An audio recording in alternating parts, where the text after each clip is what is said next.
तुम्हाला माहित आहे का की दिवाळी का साजरी केली जाते आणि नरकासूर राक्षसाचा वध कोणी केला आणि या 5 दिवसाचं महत्व आणि परंपरा काय आहे, तर चला मी सांगतो. भगवान श्रीरामांनी 14 वर्षाच्या वनवासानंतर आणि रावणाचा पराभव करून अयोध्येला परतले तेव्हा अयोध्येतील लोकांनी आनंदाने संपूर्ण नगरी दिव्यांनी उजळवली.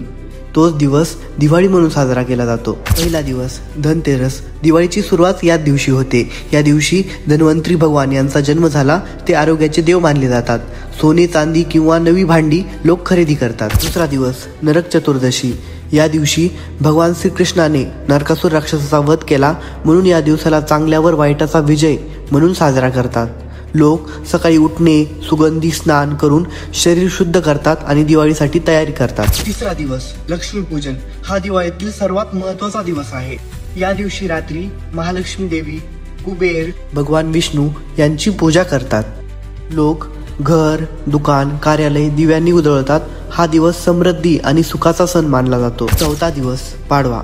या दिवशी राजा बळी आणि भगवान विष्णू वामन अवतार यांची कथा सांगितली जाते.